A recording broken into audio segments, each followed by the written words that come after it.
I'm here. Hello. How y'all are doing? How many people are here? Let's check.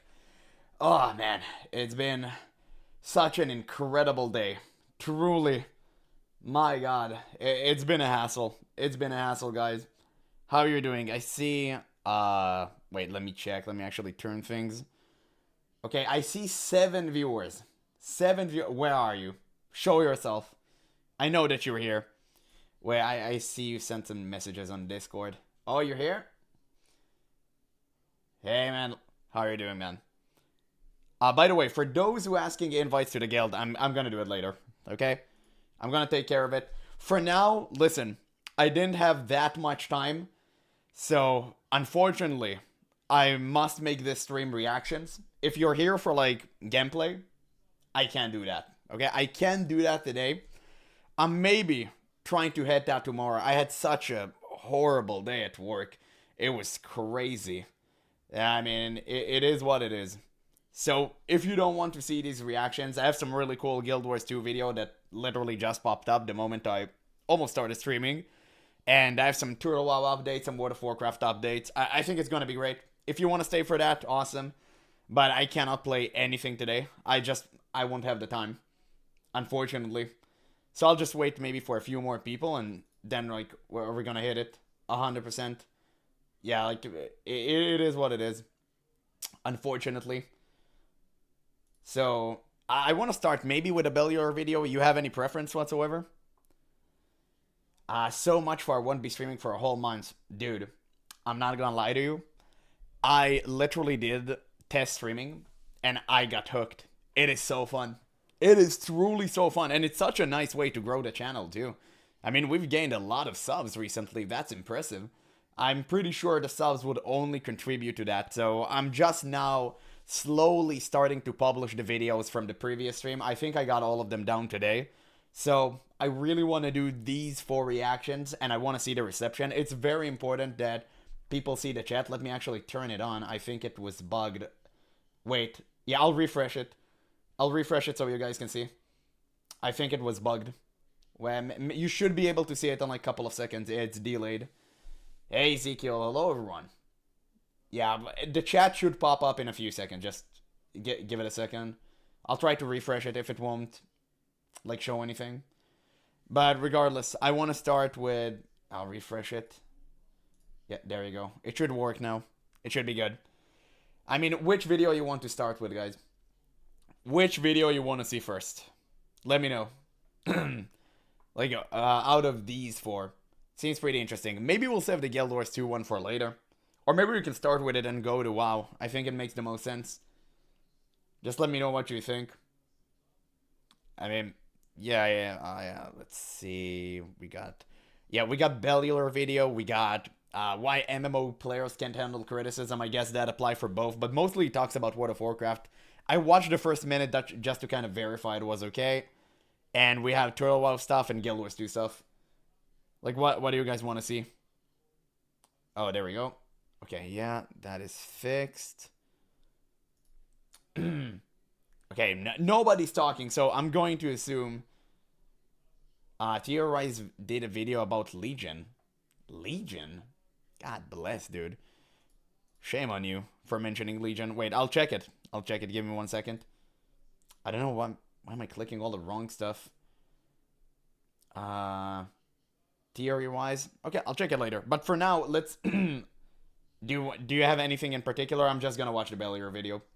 I'm just gonna start it. If you guys aren't going to stop me, I'm going to assume you agree with me. So we're gonna start with the Bellier video. Alright, if that's fine with you, we can finally start the stream. Okay, we have a very interesting video about World of Warcraft, and Blizzard is finally doing what WoW players begged for. Now, as you already know, Blizzard, they don't do anything the community begs them to. So, I really wonder what this video is about, to be honest, and I don't know. I guess we have to watch and find out for ourselves. We do have a WoW episode today.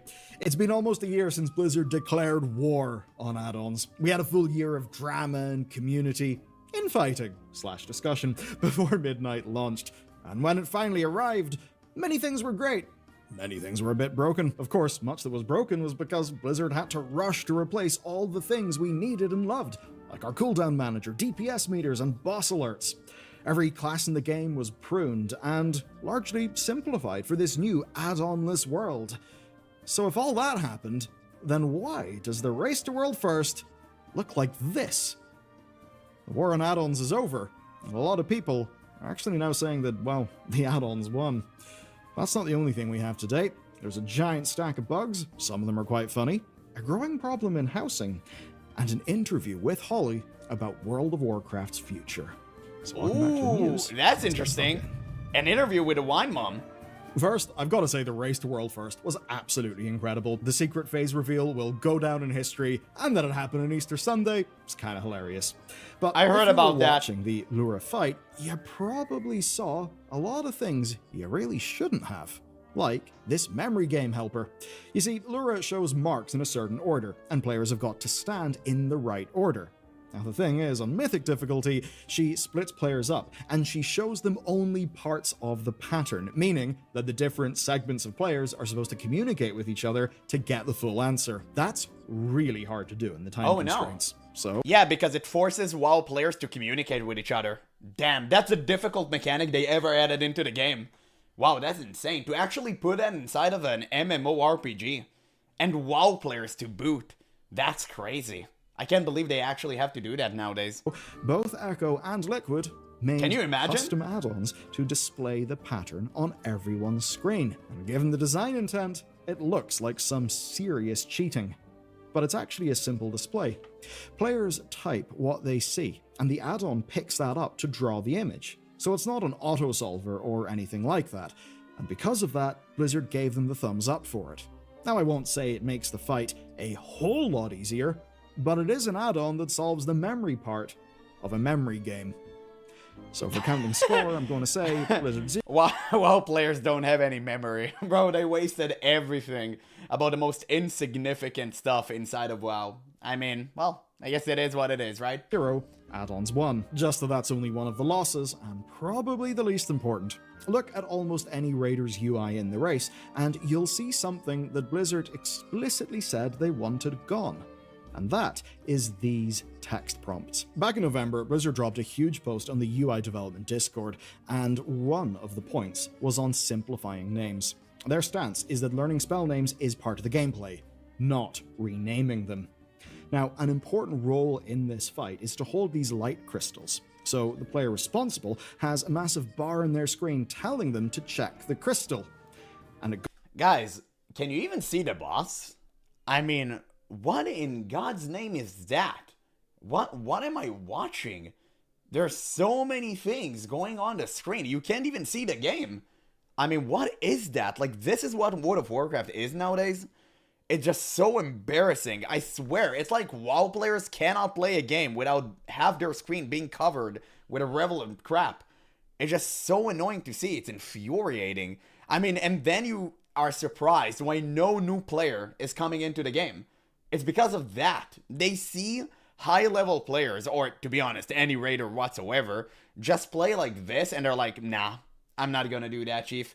It's way too much. It's sensory overload, and there is no reason for this to exist. They need to simplify bosses and mechanic just to make sure new players are actually incentivized to try raids.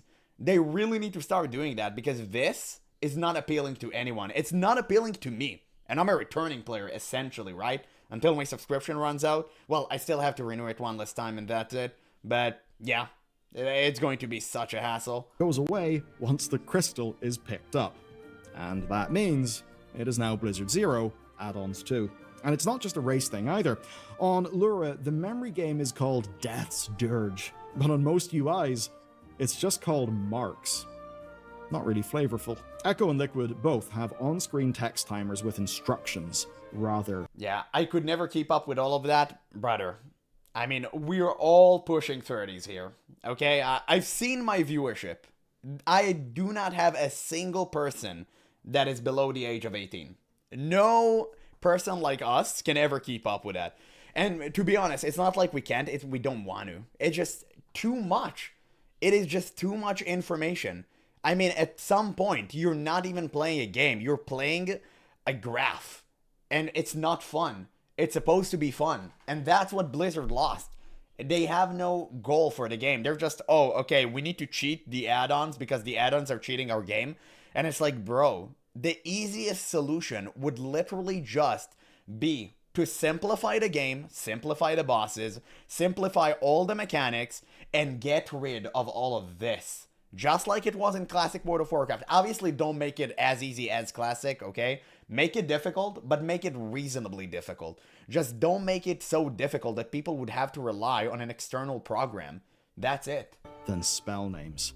And the thing is, you can do that too, because now it's a feature of bigwigs. So, let's update the tally. That's Blizzard 0, add-ons 3. And it keeps going. Recently, Mini-CC got an update allowing it to track allies' cooldowns. Now, it's not perfect. It actually uses a chain of loopholes and different conditions to figure out when a spell was used, but the end result is the same thing. Most friendly cooldowns are visible only if you use an add-on. That means the add-on gives you an advantage. One of the coolest parts of software engineering. So ban the add-on. I mean, what are we even on about? Like, why is Blizzard so incessant of trying to keep add-ons inside of the game and at the same time fight them over and over again? Just ban them outright. It's that simple. I don't know why they're not doing it. Is working around constraints and coming up with crazy ways to make something work. The developer absolutely did that, and I do think that that is, like, pretty awesome. So, you know, thumbs up to the dev. But let's keep going, because then there's X-Win tools and Blizzy interrupts, which both function as interrupt trackers. And that means it is now Blizzard 0 add-ons 4. And we should talk about this, because Surprise. It means add-ons still provide a ton of competitive advantage. But the only difference now is that accessing that competitive advantage is a hell of a lot more complicated than it used to be. Because great, you should gatekeep add-ons. That's great, because it's not enough to gatekeep the entire WoW experience. Now you have to gatekeep the add-ons as well. Great. Good on you, Blizzard. You're making it big. of all the changes Blizzard made. Midnight to is truly essentially one of the things add-ons expansions. can access. So it essentially seems that Blizzard have effectively, well, completely and utterly lost the war on add-ons. It seems they've wasted tons of effort and tons of time, and they've ended up in a situation where many of the same competitive advantages can be gained by players, just that it's way more fiddly and complicated to access that competitive advantage. And that does seem like the opposite of their intent. But what if Blizzard thinks that's enough? Enough to say, put Ian on an aircraft carrier with a banner behind him saying, "Mission accomplished." You see, in our guild, very few of us use any combat add-ons. Not intentionally either, it just sort of happened. Most of them broke at launch, and so far, most of us haven't really felt the need to install them. Now, Blizzard's boss timers are not perfect, but they do the job by and large. The cooldown manager does need a lot of work, but it's enough to get by with. You see, now we've actually seen the raids, and it is obvious that the bit where Blizzard have done the work is with the actual boss design. And that's where I do have to hand it to Blizzard's developers. As an example, whenever someone is targeted, everyone can see it clearly, like with, say, Illyria's arrows or the dragon's dread breath. There are no complicated things to organize, and the mechanics resolve slowly enough that we haven't struggled. And it's the same in dungeons. The important casts are now marked by the game, and they're slow enough that you can see them and react. Great. Blizzard is slowly working their way up to achieve mediocrity. Awesome. I'm glad for that. They're getting there. Slowly but surely. To them, and you don't feel like you have to sift through 5 trillion cast bars all at the same time. It's not an accident that Mythic Plus 10s are substantially easier than ever before. Blizzard have simplified and slowed down the game, very intentionally. Okay, that's all good. To make World of Warcraft more approachable. But there is another angle to it, and that is defeating add-ons in a bit of a different way. You see, add-ons still offer a competitive advantage, and that's something Blizzard does not want. But outside of the very top end, that advantage doesn't really feel necessary.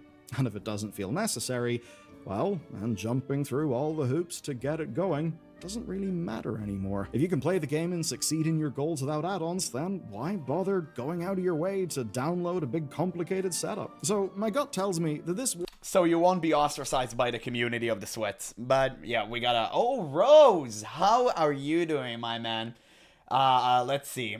Add-ons and the direct integration by add-ons into WoW are a tacit admission by Blizzard that they don't give a singular damn about actual world immersion anymore? Of course.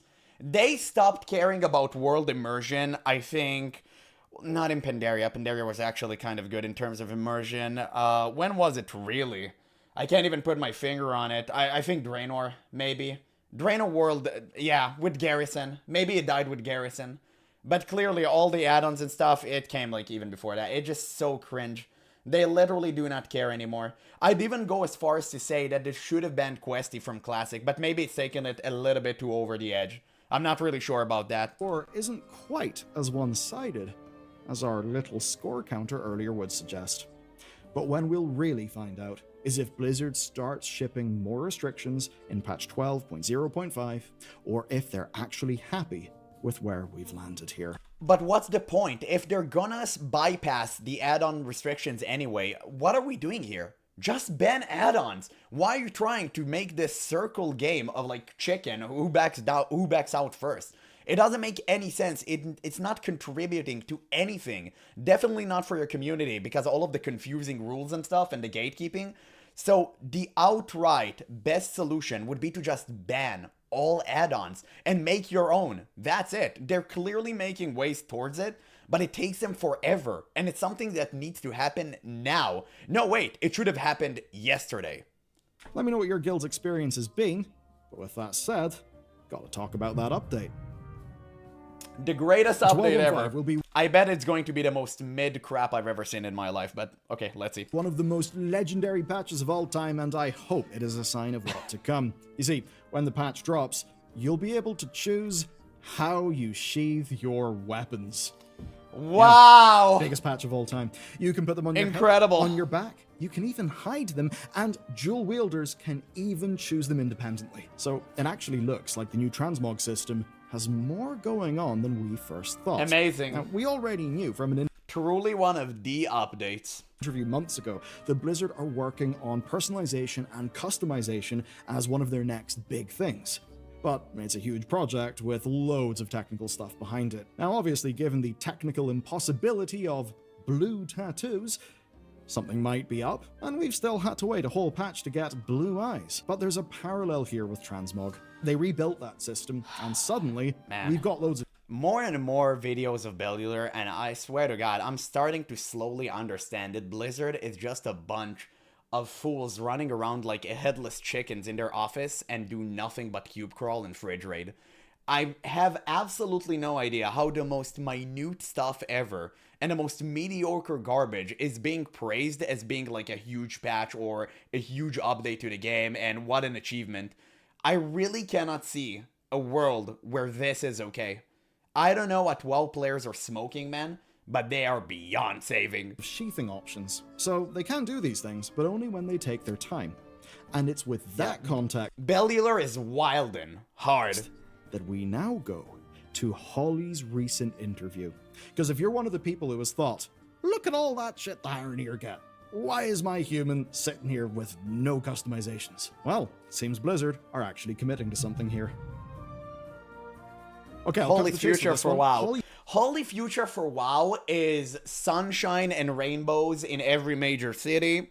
Orcs are going to be like, I don't know, like just running around doing the most weird crap ever. Night Elf queens are gonna slay and do everything. They're gonna be the new main characters. They're not gonna be a single cool character that is a man. No more masculinity. You have no muscles or anything. Everyone is gonna be like those slim weirdos. And I don't know, the rest are going to be furries. That's it. That is Holy Vision for World of Warcraft. We had an interview with the official WoW community Discord, and we got some real good stuff out of it. When she was asked about what she'd do if she could wave a magic wand and just have it all done, her answer was actually more customization. That shows where her priorities are, but also where she's probably the most frustrated with limitations. And she gave a few Oiled up muscular orc men. Welcome to Ram. examples that I think betray that further. Oh god. High five emotes. High five emotes High five emote. What? What did she think we were playing? Wait, I want to hear the reasoning for that. match player heights, as in the heights of your different characters. How do you high five another character when that character could be a gnome? Wait, what? Wait, I want to read that. Practical limitations aside, Holly would love for the game to have more personalization and interaction. Getting a gnome and a tauren to high five is harder than you think. Why would a gnome want to high five a cow? It doesn't make any sense. The cow should kick the gnome because that's what they deserve. It's their fate. They're gnomes. Nobody likes them. So yeah, they go around running like, oh, like who cares? Why would you even consider that? Yikes. To match player heights, as in the heights of your different characters. How do you high five another character when that character could be a gnome and you... Anything but actual addition to the gameplay, of course. Why would they add to the gameplay? You know, the add comes from addiction, and that part the players already bring. Who could be a tauren? And then there's one of the toughest things, hair and beards, which naturally led to one of WoW's biggest issues. What? Toughest things. She'd love more options for players to express themselves, from hair and beards to transmog and activities. Personalization and customization, making your character your own, is important to WoW future. She wants female dwarfs with beards. That's what she means by that. Because right now we have pretty good customization. Yeah, I mean, technically I would agree. I want more. But I know which type of customization they're going to add. And you know it's going to be a furry meter. Hair and beards, which naturally led to one of WoW's... Gnome and Azura, the same fate, brother. You know, sometimes you're being born on the wrong part of the scale, right? I mean, if you're a gnome, I feel for you, right? But being an Azura, holy, I can't even decide what is worse. You know, I actually cannot. Because gnomes are annoying, but the Azura, they're so snarky. I cannot contain them. They think they are better than you. Gnomes just do crazy stuff. Biggest issues. Hair. Rat Nation, rats are goated. Inside of Guild Wars 2, I love them. I love them. Under hats. Obviously, she didn't make specific time-bound promises, but she made it clear that... hair showing under hats is definitely one of the things of Holy Radar. Can you just fix the game? Like, please, for the love of God. I mean, don't get me wrong. Sure, it's fine, but can you please just make the game good? Can you actually make a leveling experience that won't deter new players for trying our game? Can you actually make a non-add-on infested pure WoW experience?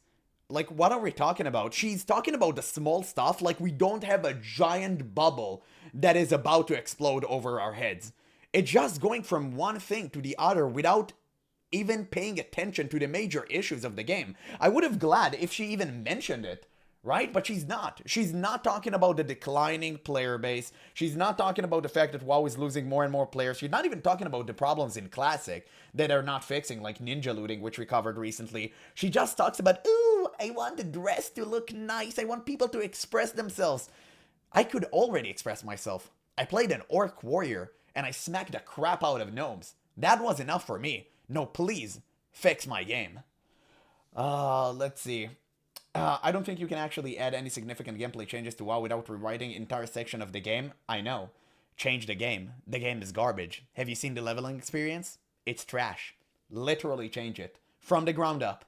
100%. WoW is pretty much a solved game. Only way to go WoW 2 or a new MMO. I think that's why so many people are banking on Classic World of Warcraft. I mean, I know at least I am. Right? Classic WoW would be a clean slate for both retail and classic players. And I think that's why most people would rely on that. To be honest, if it was up to me, I would have said, okay, Classic Plus is the new standard. I would have taken any other version of World of Warcraft that split the player base. And I would have said, okay, Classic Plus is the new way to go. I'm going to bring up a completely new story. I'm going to say that retail was an Azoth nightmare. And we go from there. There we go. Clean slate. Because right now, they tried it with a Soul Saga, however they call it. And it's garbage, right? Nobody's enjoying it. Nobody cares about the story. Nobody even remembers the War Within. And I'm pretty sure that the Last Titan, which is the next expansion, it won't be as good or, climactic, I guess. It was just going to be like, nobody would really care about that. Classic Plus is going to drop as an announcement, and it's just going to be a team with Turtle WoW. You know what? I have a video coming about that. And yeah, I think you're right. But it's something the team wants to solve. So if they're working on a long-term customization revamp, that is almost guaranteed to be part of it. Just like how this transmog revamp has finally let us sheath how we want. Sounds like a euphemism, so let's move swiftly on to the next thing. Customization wasn't everything. She talked about a housing roadmap being in the works. She reiterated that social system changes are coming to the game, and that What? being in the works, she reiterated Social systems, and players can expect to see some future changes. What do you think social systems means? I want to hear your opinion. Like, I want to hear your opinion first. What do you think? What do you think whenever you hear a wine mom talking about a social system? Do you think it's going to be, I don't know, better localization? What do you think? Because in my opinion, it's going to be a hard crackdown over people like me. I think that we are going to get banned very, very soon for saying things that are very, very unsavory according to Blizzard terms. So, more bans. Exactly. You nailed it, Rose. I knew you would get it. 100%. Classic Plus could be all new content with classic gameplay, or all the current expansion with classic gameplay, I think. Classic gameplay is garbage. You should use the new system. 100%. They banned my character, right? It's because it reminded too much of the guys in their office. I mean, yeah, a free Siabi probably personally banned you himself. that social system changes are coming to the game, and that she thinks of World of Warcraft as a, quote, third place. Honestly, I think that is one of the things our societies tend to be the most lacking in big developed countries, and I think that is a brilliant thing for World of Warcraft to focus on. So thumbs up to that one. Yeah, they're most likely going to ban a lot of people for saying stuff they don't agree with. Something that is not in line with their doctrine. Oh man, they're gonna crack down hard on you. They're gonna go worse than ArenaNet, probably. And by that, she means a place or a people to truly build community and hang out. That's fantastic. She talked about two other major things as well. Class identity. Yeah. And I mean, clearly, the community that she envisions is not us. It is not me, you. It's not the average WoW lover. No, it's going to be a community of very specific type of people that we most commonly see on Twitch. And all of these weird platforms like Reddit, right? Which nobody goes to anymore because they're too infested with these type of people. So it's just going to be bad. I think that that would officially be the death of World of Warcraft, at least for me. And WoW's future world. No promises, of course, but she made clear where they're heading. They're trying to get race and class fantasies to feel important again, though she didn't say how. And on the topic of the world, They were important. You butchered them. They were good. Night Elves were good. Blood Elves were good. You turned them into garbage. You sissified them, you pussified them, and now there's nothing left. So what are we talking about? You demasculinized orcs, the most manly race in World of Warcraft, and you literally took the one thing they had. You had to take every single war chief one by one and you toppled them like pawns in your game. You did nothing good for them. Nothing. Thrall is a massive green baby nobody cares about anymore. Garrosh is dead in the worst way possible. Grom memory is long forgotten. And who else did we have that we lost? Like, yeah, Bane, you know what? I actually haven't heard about him in a while. I don't know if it's good or not. I need to get a refresher on the previous expansions. But yeah, every major war chief, Vol'jin is giga dead. And for the wrong reason. He died so Sylvanas can go on a Yasslay Queen arc as a war chief. That's what he died for. Incredible. And don't get me started about Sourfang dying in a Magora to Sylvanas using magic. Puh. Actually disgusting. Actually disgusting. Free my boy Rexar is getting railed since TBC. I wonder, he's still wandering Desolus. What is he doing nowadays? Check up on him. trying to focus on building it up instead of just expanding it. She didn't say it directly, but I think they're getting tired of slapping new islands onto the map. I think we're getting tired of that too. So overall, it sounds like Holly is happy, broadly, with WoW's current direction of catering to every type of player. Wait, what did he say? I think we're getting tired of that too. So overall, it sounds like Holly is happy, broadly, with WoW's current direction of catering to every type. Of course she's happy because she's the one who taken it in that direction. She's literally taking a ship directly into the iceberg. Of course she's happy, like she don't care. What do you mean? Of player, but there's perhaps one type of player they should really stop catering to. Oh. I'm talking about scalpers. We had a lot of drama with the limited Pringles mount collab. I can barely believe those are words coming out of my mouth, and this is a part of my job. I'm talking What? about the Pringler angering people. How ridiculous, how silly, but hey, it's the modern world, and unfortunately for you and me, but... To be fair, Horde always had their war chief changing. Yeah, but it used to be cool. It used to be great. You know, it used to be, okay, now Garrosh fights Crane, Bloodhoof, and he gets his axe poisoned by Magatha, who wanted to kill Crane. And it was a really good mix of, oh, Garrosh thought he was fighting a fair fight and defeated him, like, fairly. But no, he accidentally poisoned him, and then I think he killed Magatha, right? So it was really, really cool. There was an entire lore behind it, and a lot of mischievous things going in the background, and plots and schemes, and it was great. It was a great story to be seen. Nowadays, it's like, oh, I need Sylvanas to be the current queen, so, you know, let's just kill the troll guy that was there since the beginning. Like, who cares? Just kick him. Fortunately for the scalpers, this kind of thing has happened again.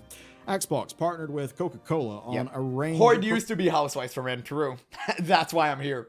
promotional Fanta cans, and they've made two mistakes. Mistake one was giving Xalatath the red strawberry one instead of the purple grape one. What are we talking about? Just make the game good. I don't care about some can drink being, I don't know, promoted by Blizzard. I literally do not care. Just make the game better. That's not really relevant here because mistake two was limiting the codes. There are only around 40,000 of each WoW reward, and they're all split up across a 17-week-long promotional period. It's only just started, and the mount is already on eBay for $50.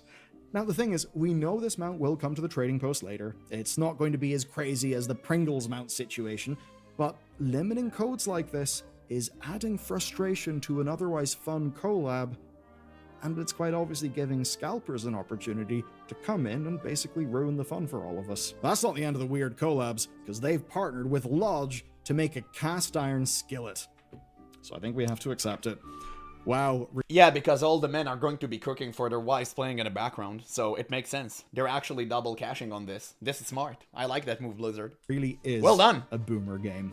I don't know about you, but I've hit the age where if I was able to get a World of Warcraft themed Dyson vacuum cleaner, I'd be thrilled. Same goes for the skillet, and that's why they sold out almost immediately. Yeah, no way we're that old. Reward, the skillet does come with a code for the Cinder Kitten, which is a cheap pet that's been in the WoW store for years.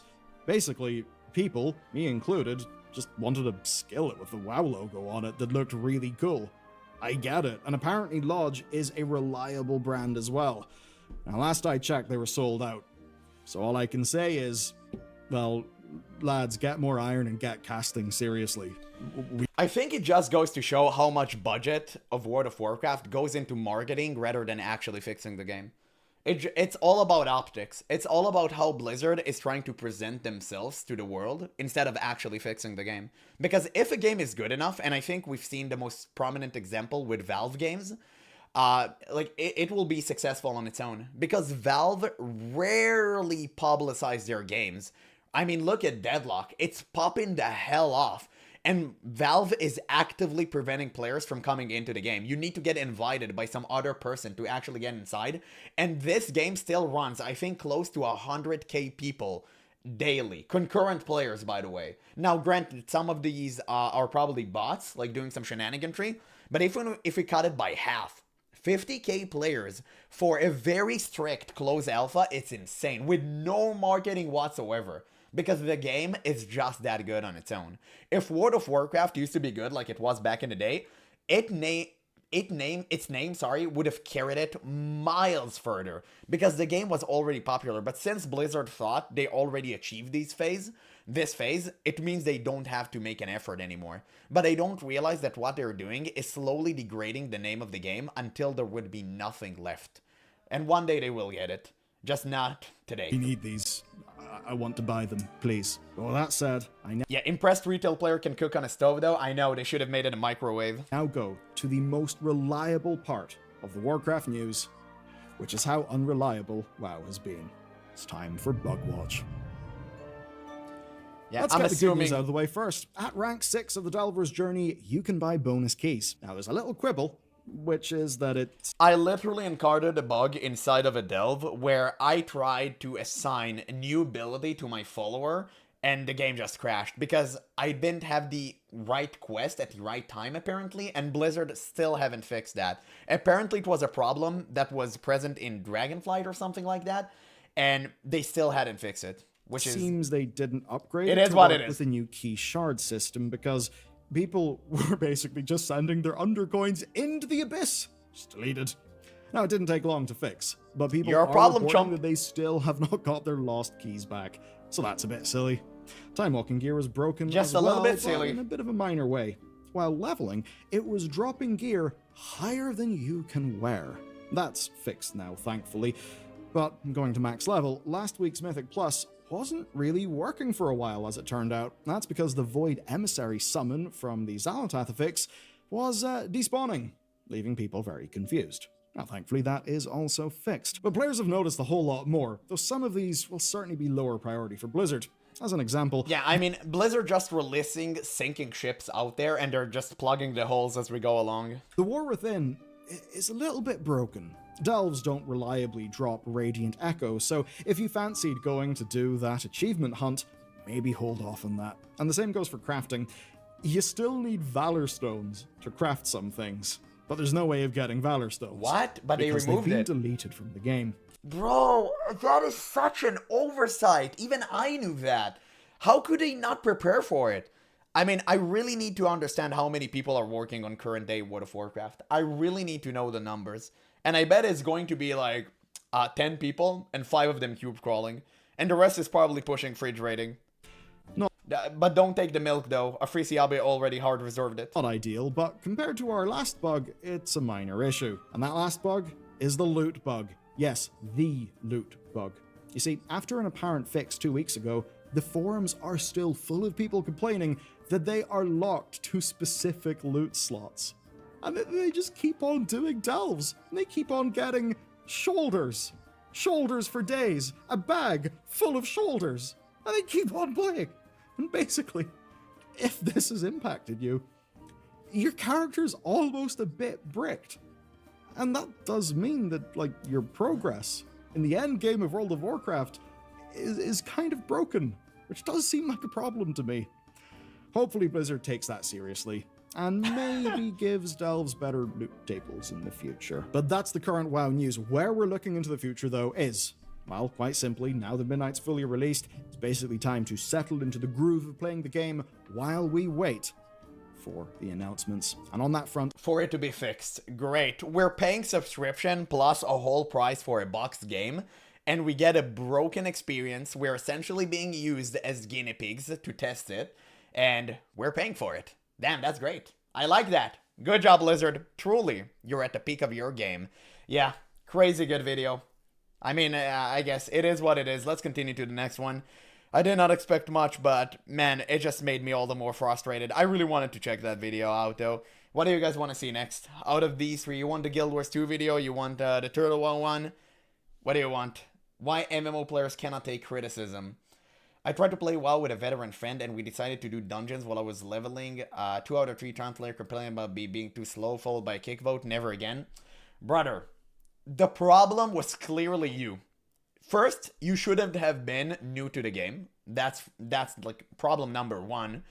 And the glaring issue is that you should not only have been new, you should have known every single route to go through to play the most optimally. Because everything relies on you. Why? Because you slowed the team down. And it's a team effort. So you're clearly the one at fault here. Yeah. Guild Wars 2 video? Okay, yeah, let's do that. Let's do that. It just released too. It's like from 1 hour ago. Yeah. I'll check this. Oh boy, this is... Just don't pug and WoW, it's terrible. Don't listen to him. Go pug and WoW right now. You'll have a lot of fun. Trust me. I'm not lying to you. I'll never do gonna that. be a spicy one. Hey there, you two. Let's get this. Oh. Okay. Yeah, there we go. We're ready. This video was released literally just 1 hour ago. Apparently, it's from Lorinity, which is a phenomenal content creator for Guild Wars 2. I actually really like her videos. This one is about Guild Wars 2 biggest problems. Now, we've seen such a title from Muckluck before, and it was about the clutter inside of Guild Wars 2, which I guess it's a huge problem, but to be honest, it's not even remotely close to being the biggest one. So I really wonder what she's going to talk about. I haven't gotten a chance to just, you know, take a look at this video. So I'm really hoping to hear some real issues inside of the game. Oh boy, this is gonna be a spicy one. Hey there YouTube, it's the Manatee, and as a lot of you know, I really like Guild Wars 2. But Damn. sometimes that can give people some interesting ideas. Lara is clearly a Guild Wars 2 shill. Lara can't see the problems with Lara's never. What is Lara playing RuneScape? Okay, no, seriously.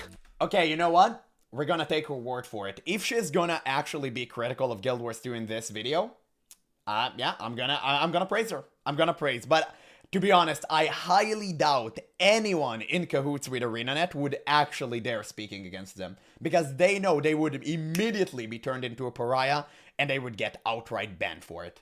I get it. Guild Wars 2 is like my favorite game ever, but that doesn't mean it's perfect and that there's nothing to improve about it. I talk about possible improvements on Twitch all the time, but not as much on YouTube. So today we are changing that. It is time for Dark Lara to unleash. No, I'm joking. Today I want to talk about the biggest problems in Guild Wars 2 and how to fix them. There is nothing to be critical about Guild Wars 2, to be honest. Sure, of course. What? It's the perfect game. That's why World of Warcraft is vastly more popular after all of these years, because Guild Wars 2 is absolutely perfect. But I mean, I'm not gonna start a WoW versus Guild Wars 2 like war here, but at the same time, Guild Wars 2 is far from being perfect. There's so many issues inside of the game, and the Zaitan fight is probably the biggest one for new players. Not in a YouTuber rage baity kind of way, but in a constructive criticism kind of way. Relatively easy. So that means she's going to walk on eggshells because she doesn't want to lose her partnership with ArenaNet. That was, you know, what she was referring to here. He wins. In case you haven't caught it. Community very happy. And if at the end of the video you are tired of hearing me complain, I am also working on a video talking about all the best things about Guild Wars 2. Of the course, reasons you it gotta is my balance that MMO of out. choice. It's kind of like a compliment sandwich. Although I guess that one part is missing. It doesn't matter. Let's get started. Everyone quits at level 80. First, I would like to talk about Guild Wars 2's onboarding. There it is! Getting new players into the game. Because, oh boy, there are some problems here. I actually think Guild Wars 2's early game holds up really well. Leveling and exploring is What? just fun, and what a Leveling what? You kill one mob and you level 80. There is no leveling inside of Guild Wars 2. What are we talking about? It's not slow, it's way too fast. It's overwhelming because you get like 700 different gifts, and if you're actually new to Guild Wars 2, you might not even pay attention that you had them. You just see a flying thing here over your map, and you're like, oh, damn, I had that this entire time? And then you feel like an idiot and you quit anyway. I mean, it is what it is. New player retention, there we go. Yeah, it is. We're about to say it. Thinking ArenaNet bans you if you're critical of their game is kind of nonsense. Brother, have you been living under a rock? Haven't you seen how they neutered every single major Guild Wars 2 content creator, especially those who are affiliated with them inside of their partnership program? Haven't you seen the entire Rose situation? I mean, what are we talking about here? Of course they would ban you if you act this way. Yeah, like, what? To pretend it's not the case, it's just delusional. And don't get me wrong, you can say, oh, I agree with their bans, and that's a completely different discussion, but to say that they're not banning you, it's proven to be fake. So you're just wrong, straight up. maps from 2012 don't look quite as good as the newer ones. I think the art style still carries them. But unfortunately, a lot of players never get past the early game. They all seem to quit once they hit level 80. And I think there are several reasons as to why. Zaitan! Guild Wars 2 is a game with a lot of freedom. Once you hit max level, you can kind of just do whatever you want. And that can be kind of overwhelming. What are you supposed to do next? Well, I just so happen to have an amazing video. Damn, that was a self-publication there, I did not expect, but yeah, she's absolutely right about that. Because whenever I was new, and I asked a Guild Wars 2 player, okay, what should I do now? They told me, you can do anything you want! And that is extremely confusing, especially for a dumb person such as myself, who came from World of Warcraft, who have absolutely no idea about this game, and I had no idea what to do. So I thought, oh, I can do anything. Like, what does that mean? And I guess this is kind of the advantage vertical MMOs do have over horizontal ones, is that you're naturally being introduced to the objectives that you currently need to do. And that's one major advantage. So Guild Wars 2 should do something, I guess, to guide players, just to kind of, you know, maybe introduce them to fractals, maybe do something that makes a little bit more sense. You know, go through the dungeons, or of course slow the leveling. They should do a lot of things. And there's plenty of ways they can implement that, but unfortunately they're like, oh, you know what? Here's everything. Like, choose whatever you want. Which for some people is good, but I think that for most players, especially one like me, it's not that great. Explaining this. But not every new player watches my videos. Huge mistake. But yeah, in WoW and Final Fantasy, it's always clear what to do next. There it is. You just level up, There it or is. you get better gear. In those games, there's always a clear carrot on a stick. But in Guild Wars 2, there are multiple carrots. Which carrot do you...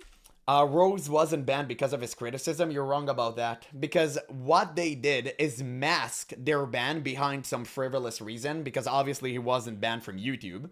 And the same reason Twitch banned him is the same reason Guild Wars 2 banned him. And they just rode on that, you know, cringe joke that he told to just kind of say, oh, you know what? That's the reason. But it's not it. It's because they actually wanted him inside of their program, I think, and they had an ArenaNet developer inside of his streams. And Rose, if you actually was a part of his stream, you know that he doesn't give special treatment to anyone.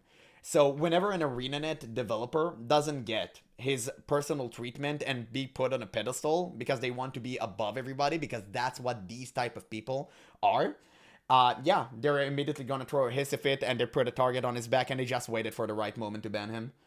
Once you've hit 80 and you don't want to PvP ward versus ward or instant, you just continue with the story. Yeah, I mean, but the fact that you have the options to do all of this at once, it's very confusing. I mean, it is what it is. Choose. When I was a young child, I once went to an ice cream store, and I got so overwhelmed by all the choices that I left the store crying. I think that's what's happening to many new Guild Wars 2 players. I really think we need some kind of beginner quest that kicks off once you're at level 80, that sort of shows players what there is to do in the game. I agree. Let them try different ice cream flavors so they can pick their favorites. I think that could really help people stick with the game. For many players, their first goal is to continue the story and get to the expansions. But that can also be a bit of a struggle. The personal story is very long, and in my opinion, it's a bit mid, especially near... A bit. Okay, she was generous there. You could literally cut the story by half, and it would still make the same much like sense and information as it would have with an extra 50%. You can literally just cut it by half. I remember one mission where all I had to do was stand on a beach and wait for 20 minutes. I didn't even have to fight. I just stood there. Like, that's it. That was the entire quest. So just remove it. What's the point of it? Just let me see the cool parts that I actually am interested in. And of course, rehold the Zaitan fight. Like, rework it from the ground up. the ends. Then you get to Season 1, which is free. Then you get to Season 2. Yeah, you see the same thing from people on YouTube. Guild Wars 2 need to be better for new player visual clutter, because they're being careful of what they're saying, because they don't want to lose their partnership with ArenaNet. At the end of the day, this is a job for some people. You need to understand that. People would never risk their livelihood, especially if they're like Mukluk, which has, you know, he has a wife and a kid, right? You would never want to put yourself in a position of being at risk just because you want to say the right thing, right? Because you always care about yourself first and then about the truth. It's reality. It is what it is. It's human nature. That's why I'm not calling them out for it, and I'm not going to like say, oh, they should really do that and do this, because I understand. If I were at their position, I most likely would have done the same thing. Now, the way I avoid it is I already not put myself in their position. I said, if I ever grow big enough on Guild Wars 2, not that I really plan to, right? I'm doing MMO and stuff, and my most successful stuff is World of Warcraft and Where Winds Meet. But if I ever grow to a point where ArenaNet actually offers me partnership with them, I would never take that. And the same thing with World of Warcraft and Blizzard, because I don't want to be tied down to a company. It just makes you the worst version of yourself. I do not want to be like one of those streamers who now have to muzzle themselves because they are in cahoots with a big company. Which is a separate purchase, and only then do you get to the first expansion. I think many players buy Heart of Thorns without realizing that for the full story experience, you also need to buy Season 2. Yeah, the Rose ban was 100% deserved. You're allowed to think that. I think they should have banned him too. Just not permanently. Like, why did you remove his account? That was the weird part. I don't get it. Okay, you want to ban him? Cool. Ban him for 1 week. Ban him for a month. Ban him for 6 months, okay? Don't remove his account. Don't take all the achievements that he worked so hard to achieve inside of your game while publicizing your games to the masses, because I haven't really enjoyed any Guild Wars 2 content creator like I've enjoyed Rose's videos. So it's such a damn shame that they hurt themselves so much in the process. And I think that just feels kinda bad. It's not a good first impression. So all of this means that many new players never even get to Heart of Thorns. So really, I would love to see them make that early road to Heart of Thorns more smooth. Maybe make Season 2 free and give fresh level 80s some clearer directions. I think stuff like that could really help grow the player base long term. Visual clutter. Do you all ever feel like it's just kind of hard? I think I'm gonna skip that part. I know. It's the same argument over and over again. I don't want to hear it again. I don't want to hear it again. It's such a light tap on the wrist. Of course, it's a problem. Yeah, they should fix it. I know. Without risking murdering my teammates. DUI. Oh, thank you. Oh, God. Oh, I'm vindicated. I am vindicated. Whenever I spoke about Guild Wars 2 garbage UI, people have always called me out for it. Now she's going to talk about it, and I want to see what you guys say. On the topic of visual clarity, oh gosh, Guild Wars 2 has a bit of a UI problem. Don't get me wrong, I actually really like the way the UI looks. It's got this beautiful painterly aesthetic, and for the most part, it is really easy to understand. But when you get deeper into the game, problems start to appear. And the biggest of those problems is the buff bar. Dun dun dun! On the buff bar, you can see your boons, conditions, and general buffs. And gosh, if there is one thing I could change about Guild Wars 2, it would be this. It is time for a rant, everyone. First of all, the buffs are just really small. I'm guessing that's when designing the game, they didn't want this to be World of Warcraft. You know what else is really small? You know what? I'm not big enough on YouTube to say that. But it's so crazy that finally I'm being vindicated by Larinity. Thank you. I appreciate it so much. Because you cannot see any boon or debuff whatsoever. And it's worse when it's on a boss, because there was a boss I fought that had special mechanic, and I literally couldn't understand what I needed to do, because she had some sort of a buff on her, I guess a buff, whatever you can call it, some sort of a status effect on her that I needed to read, but I couldn't, because I was like trying to hover it with my mouse and play at the same time, and I'm like, I can click on it, I can see. It's so annoying.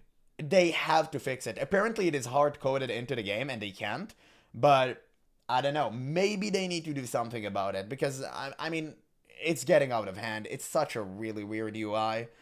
I mean, it is what it is, unfortunately. GeneralApple streams. Yay. Thank you, brother. Welcome. Welcome.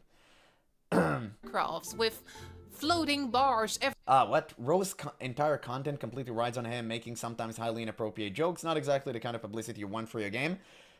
Yeah, I guess you're kind of right about that, but at the same time, it's different content. You need to realize that not everyone who plays Guild Wars 2 think the same. I know, because I like edgy jokes sometimes, right? I grew up in the era of Filthy Frank.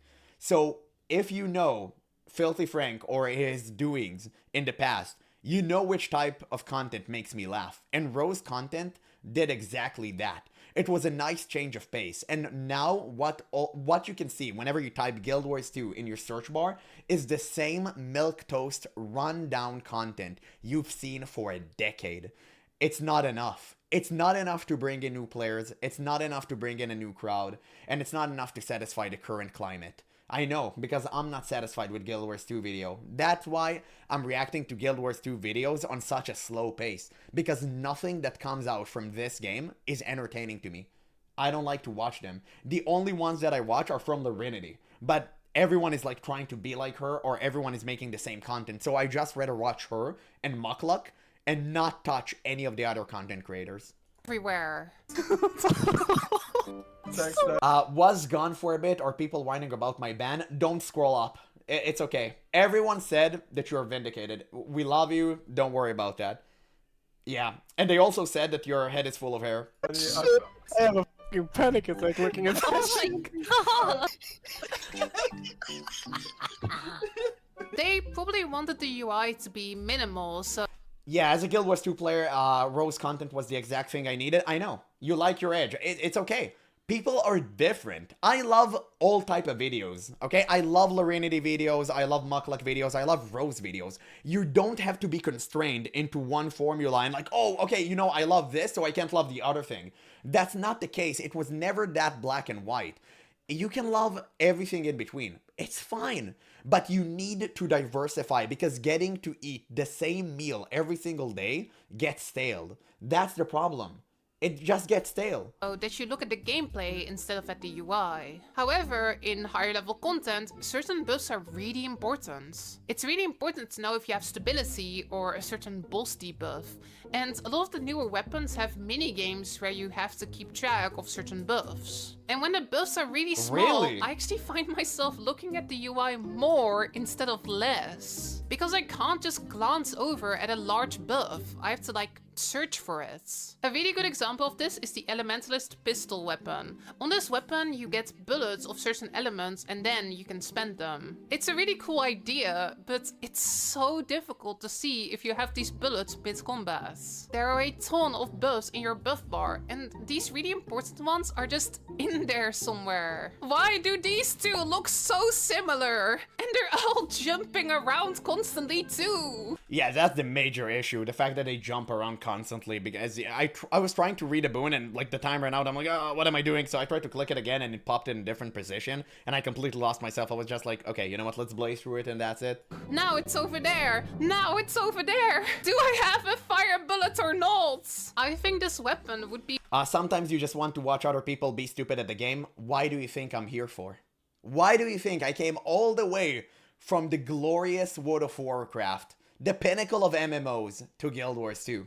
If not to use my dodge button, of course. be way more fun to play if I could just easily see if I had certain bullets. So I wish that these weapons would have their own custom UI, or maybe that we could show these important buffs somewhere else in a separate bar. And I also wish there was a setting to give boons a static location. There are only 12 Yes. boons, so you could have a setting where each boon just stays in the same place and you just have gaps between them. That way you can Just to clarify, like Rose, I'm subscribed. Brother, you don't need to justify yourself here. You're allowed to have an opinion here. You see, that's the beauty of this channel. You're allowed to state your opinion. And you're allowed to be at odds with other people. It's okay. You don't have to think the same. It's completely fine. And you can see why company don't want his content. I understand, but you also need to understand that diversifying is important. You need to do stuff that you unnecessarily like to make sure your company is successful. So for example, the current Wine Mom VP that World of Warcraft has is completely butchering the game. Why? Because she's trying to pander to people who thinks like her. And you know who this modern audience is, right? Now, essentially by doing so, she's killing the game from the inside. Because now no new player is coming into the game. Because they don't want to play, a demasculinized version of a game that used to be all about barbaric savagery, ruthlessness, and all of the sort. So, essentially, the game is just dying slowly. It's hemorrhaging players, and no one new is coming in. So it's just a matter of years until World of Warcraft would eventually meet a demise. Guild Wars 2 is going to meet the same fate. You're gonna run out of people because no new players are coming in, and old players will eventually just quit. You can't squeeze the same community for eternity. It never works that way. And maybe that's why they're aiming for Guild Wars 3 or just like a major update to the second game. But I don't think they can pull in new players, keep playing the game like that. quickly see if you have stability without having to search for a jumping list of near identical. Yeah, and it's also fine if it's not for you. Exactly. Like, exactly. Not every content should be for you. 100%. Tentacle icons. And while I am on this UI rant, I just wish we could customize the UI a little bit more. In other MMOs, I always like to put the more important Yeah, a company doesn't really have a say in who or what type of person enjoys their content. That is such a great comment. That is such a great comment from GBE. It's a phenomenal comment. I love that. It's true. Companies don't get to decide who enjoys their content. You just have to make sure, like, players have the freedom to do whatever they want. Of course, within certain limitations, obviously. And you'll get a beautiful community because you have a tapestry. A tapestry cannot be made with one thread. You need multiple. stuff near the center of my screen, so I don't have to look very far away from the gameplay. This is especially useful if you have an ultra-wide monitor. Oh, and here's another one. You know auto attack chains? 1, 2, 3, 1, 2, 3. For some builds, if you want to play them at a higher level, it's really important not to interrupt an auto attack chain. Sometimes most of the damage is in the third skill, so if you spend time casting 1 and 2, but not 3, that is a large DPS loss. I find this really annoying to keep track of in the middle of gameplay. 1, 2, 3, 1, 2. Wait, are we at 2 or are we at 3? I would really she wants like a number? it if there Yeah, was that's a fair. setting to make the third cast bar look slightly different. Maybe give it a border or a special color. That would make it a lot easier for newer players to do well, and it would also make the game a lot less annoying to play. It may sound like I am kind of nitpicking here, and honestly I am. But I think all of these Because you don't want to talk about the glaring issues within the game, which, guys, I'm really contemplating whether I should say it or not, because we've gone through this a million times, but I'm going to say it anyway. The lack of class identity inside of Guild Wars 2, it needs to be talked about, but nobody's doing it except me. And you know what? I love taking all the heat from it, because it just makes me fun, you know? It makes my opinion stand out above the rest, because I'm actually willing to talk about these problems. changes would make the game Here we go. No, we already done that. I'm not going to do it again. I'm most likely in the future going to make like a full video on that, but it's not going to be today, brother. less annoying, and they would let us focus more on the gameplay and less on the UI. Oh, and while we're at it, I would also just like to see more UI in general. Recently, the game has been adding some really awesome long requested features. There is now Raid and Fractal Quick Play, letting you queue with a random party of players, and they also added a portal tome, which combines all of your portal scrolls into one. Oh, But damn, these nice. features share one problem. They don't have their own dedicated UI. Raid and Fractal Quick Play are buttons buried deep in the LFG panel, and the portal tome is a long, annoying dialogue tree. Both of these features are good, but they would be even better if they just had their own window. Imagine a nice portal UI and a quick play window with 2 shiny buttons and a clear reward displays. I think if you make quick play easier to find, a lot more new players will actually give it a shot. True. Oh gosh, y'all, I feel like I'm Honestly, the lack of class identity wasn't something I thought about until you kept bringing it up in your videos. Thank you. Thank you. I'm glad to be of service. And you know what? I believe that the more that I preach about this nonsense, more and more people would be inclined to actually listen. Because right now, the Guild Wars 2 community always hates me when I talk about this. But one day they're gonna learn, boy.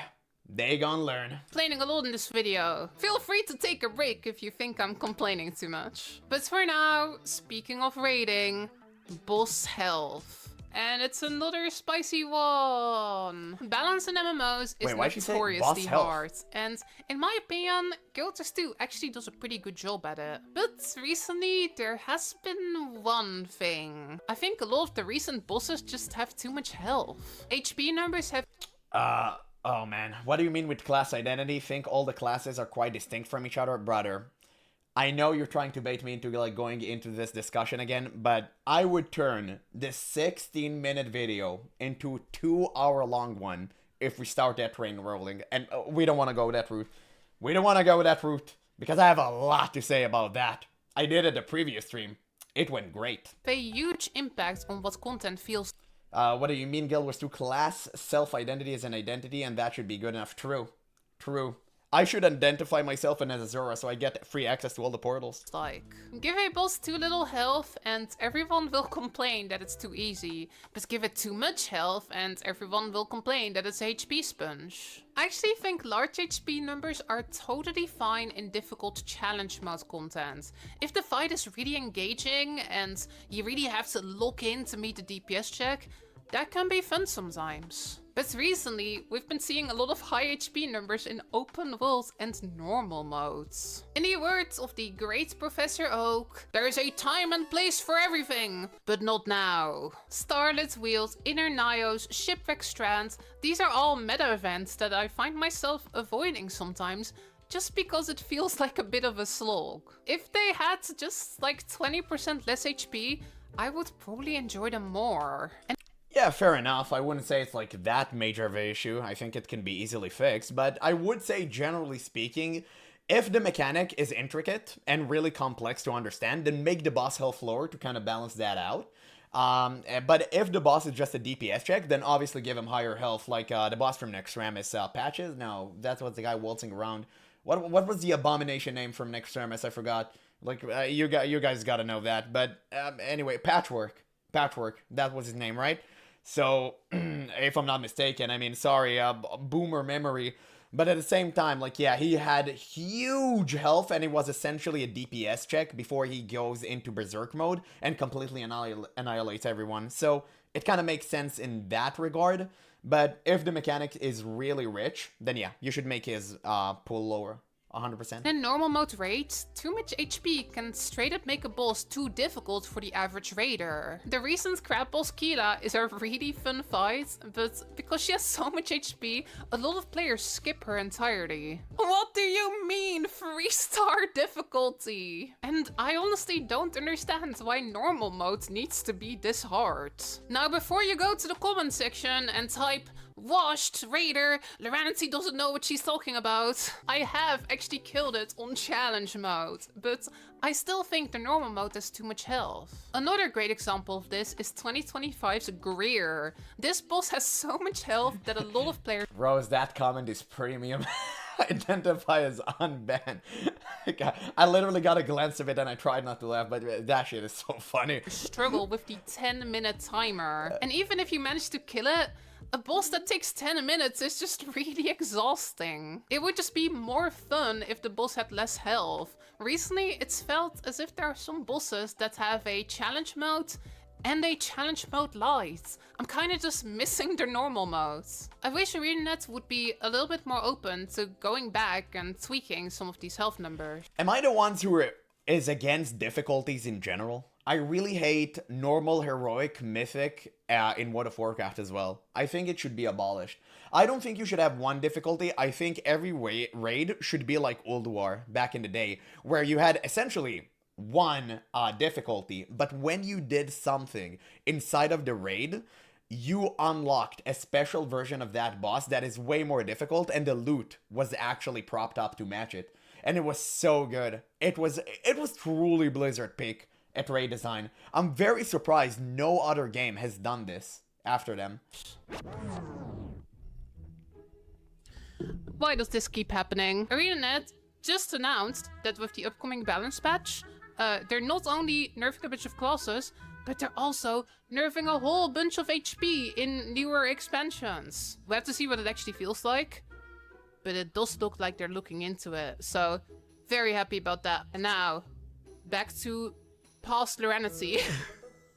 The fights themselves are actually very well designed in my opinion, and I think it's just a shame that so many players end up skipping them. Inventory hell. Alright, I know what you're thinking. Skill issue. Why does every streamer have an ugly inventory? I know. I'm not exactly known for my beautiful inventories, but that is not actually what I want to talk about here. Yeah, that's such a huge problem, man. Inventory management inside of that game. At least I bought the storage expansion, which cost real life money, unfortunately.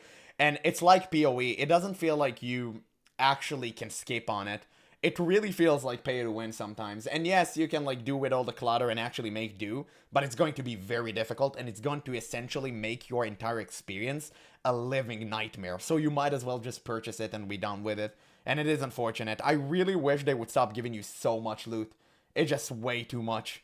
I want to talk about inventory management for Yeah, new. you use pay to win in Guild Wars 2 Rare L, I know. I had to say it. I mean, don't get me wrong.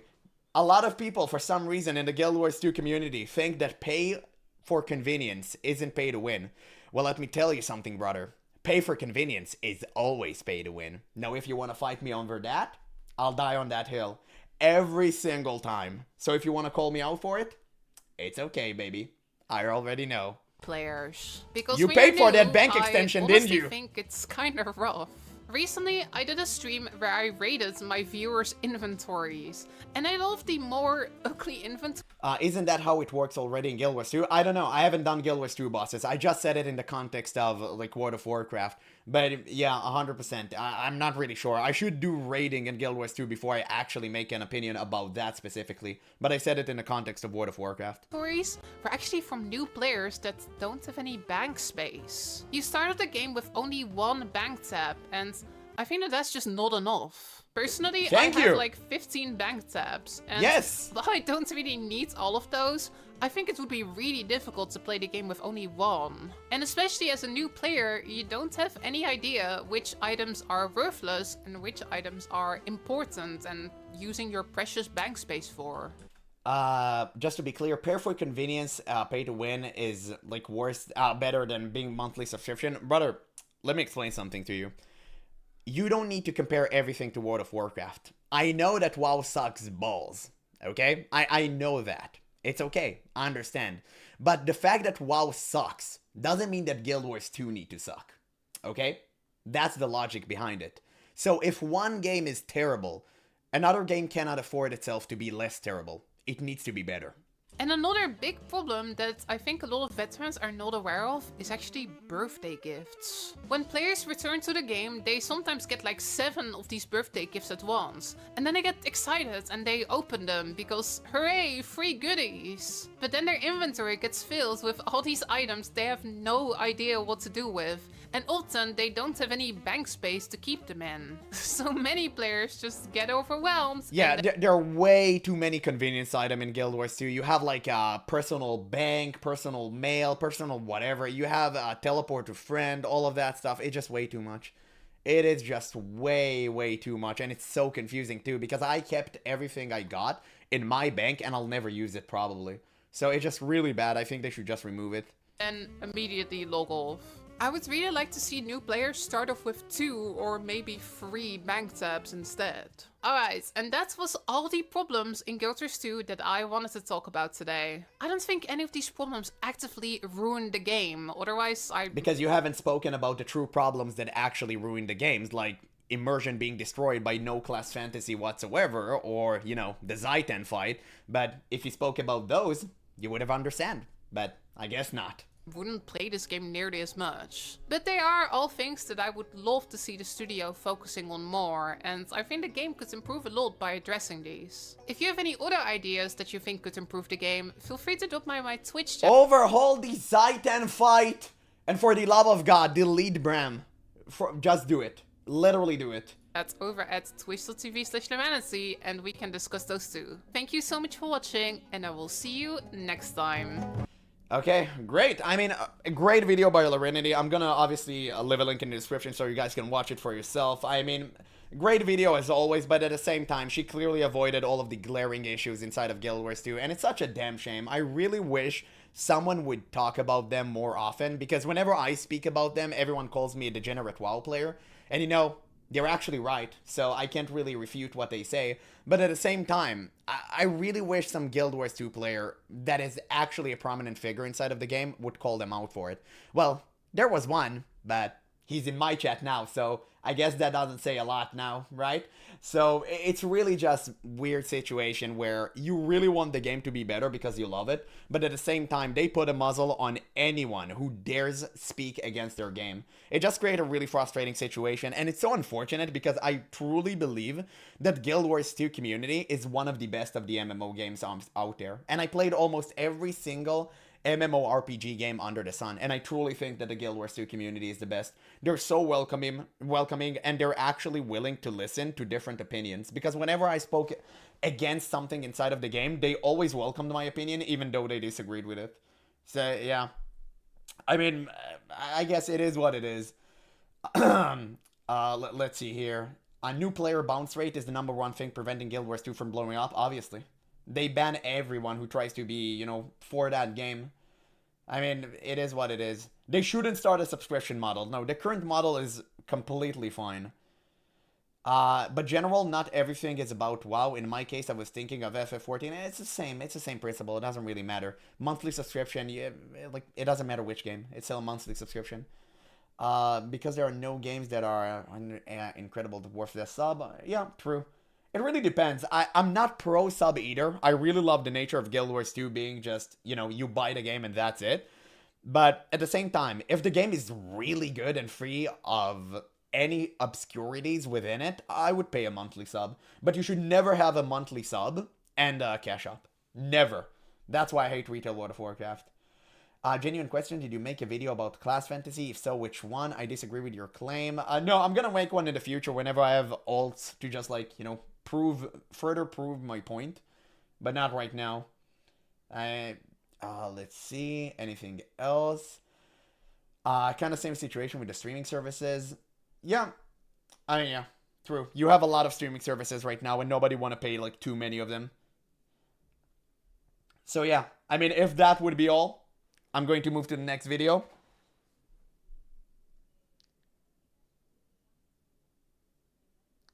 Recently started playing Guild Wars 2 Reforged. If you haven't, Apple, you should. I came for Copper and Fun Gold. I really wanted to play that.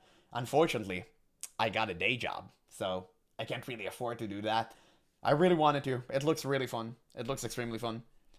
So I'm probably going to react to, like, one more video. It's getting pretty late and I have to edit all of this, unfortunately. Let's see. So, what do you guys want to see? Why MMO players can't handle criticism? This is about World of Warcraft 2. I think he uses that as an example, which just makes sense. Or Turtle WoW. You know what? I'll save Turtle WoW maybe for another day. I'll save it for another day. I'll watch this one. I mean, yeah. It just looks interesting. Yeah, criticism should be fun. I assume so. It's not unusual at all to see gamers online go, Okay, yeah. Okay, we can hear it fine. Okay, this is about why MMO players can't handle criticism, which, you know, of course he's gonna use WoW players as an example, because WoW players cannot take a modicum of disagreement. So, it's just going to be fun to watch what he thinks about us. It's not unusual at all to see gamers online go, when you criticize their favorite video game. Because on average, we are quite bad at admitting that the games we play are not always perfect. And the gamers that go most often when you criticize their games are for sure the MMO fans. But even so, Classic. many years ago, I used Oh, you to guys have didn't see that because I was in the way. You know what? I'm gonna move myself so you can witness history in the making. There you go. Sure, the MMO fans. But even so, many years ago, I used to hear this joke all the time. Usually it was about World of Warcraft or about League of Legends. Or at least those were the I played both, and brother, there is a strict correlation between the two. I promise you. versions I kept running into. And it went something like this. How do you find out why World of Warcraft sucks? You ask a World of Warcraft player. How do you find out why League of Legends sucks? You ask a League of Legends player. And they all hate their respective games so much, but they cannot quit because they're so goddamn addicted. Yeah, it's true for both. I know. I'm there. for League of Legends, I think that joke still holds up. People love to shit on that game, but if you're actually honest, it's very well made, okay? I mean, it's pushing 20 years old and it's still the most played MOBA and one of the most played games overall on the entire planet. That's for a reason. Of course, there are things that suck about it, but pointing those things out rarely gets you hate from the League community. If anything, people will probably cheer you on while you shit on their favorite game. And that's rare, and that's actually a really good thing. Like 2 or 3 seasons ago, people really didn't like how mythic items worked. And guess what? Next season, they were gone. And most people were complaining about it online, and that played a huge role, maybe the biggest role in that change. Now, to come back to World of Warcraft for a second, but don't worry, this isn't just a World of Warcraft video, but World of Warcraft is such a clean example of what I think happens with MMO communities in general. Because a few years ago, WoW players were actually pretty good at criticizing their own game or accepting outside criticism. When? What? Warlords of Draenor, Battle for Azeroth, and Shadowlands were widely considered bad. Well, not really. If you've been around Draenor, the hype was so big, everyone thought the game was good, and I think only until the very end of it, people were willing to say that the garrison was garbage, and the table mission was horrifying to do. And in BFA, all of that frustration that built up from Warlords of Draenor kind of reached here. I think people wanted to give BFA a fair shot because the trailer was pretty dope. It was one of their best. But everything imploded here. And when they reached Shadowlands, oh boy, it was far too late. In Shadowlands, everything went to the garbage because the players were so frustrated from these 2 expansions and all the rancor that built up. They came to Shadowland fully ammunited. I don't know if that's a real word, by the way, I just made it up. So they came with full ammunition and they were just ready to go at it, right? To judge on the most simple thing ever, they were ready. And you could have seen that right from the get-go with the trailer for Shadowlands, which obviously looked insanely good, but it sucked. People started to say and talk about the lore, something that they never really did before, and now they started calling it out in masses. So it's just a matter of frustration building up, and nowadays they reached a critical mass where everyone just came down hard on this game around this area. And when they finally reached Dragonflight, nobody cared about the game anymore. And again, the numbers just goes to show it's true. Expansions, because they were bad expansions, and complaining about WoD popped off, but people got mad halfway through the expansion, and now people are like, hey, remember how good WoD was? Yeah, because right now the expansion is literally all about the villain feat. So people look at WoD, and they reminisce, and they're like, you know what? Maybe we had some really cool orcs at least back in the day. Was not controversial at all. It was the default opinion, everybody was doing it, every forum, every YouTube channel, every creator from Preach to Asmongold to Mad Season, everybody was pointing out these huge problems that these expansions had. Obviously, and that was the major contributor to why people started hating on these games, because a lot of people think herd mentality, right? Where, okay, major streamer said X, therefore I must think X. So now amplify it by the fact that they actually thought this way before, and now they got verification that their favorite streamer is actually thinking that way, so they are allowed to express themselves outwards. That's how it usually works, because if a streamer said that the game is fun, people would have told him, oh, you know what? Maybe it's not that bad after all. Most people agreed, and that's the important part. The community didn't treat criticism like an attack. It was more like, yeah, we love this game, but it sucks right now, so Blizzard, please fix it. And I think that mentality only existed because players felt safe. Even when World of Warcraft had bad systems like Azerite Power or Island Expeditions, people still felt like they were playing the MMO, the king of the genre. So criticizing the game didn't feel threatening to them. You could admit problems because you never felt like you picked the wrong game. Yes, just spin the wheel, hamster. Just spin the wheel. My game is flawed, but I'm still making the right decision. I'm still playing the biggest MMO, and the biggest MMO must be the best, right? But that started... Of course. And if you work hard enough, you'll be able to buy a house. Keep that mentality going, brother. It's going to last, surely. Changing around Battle for Azeroth, especially and because Classic released. Suddenly, World of Warcraft players weren't just World of Warcraft players anymore. They were split into retail players and classic players. And now there was something new, comparison. I think they were always split like that, but common belief that the game might become better one day kept them together. And once Classic released, everything shattered. Because now Blizzard created a schism.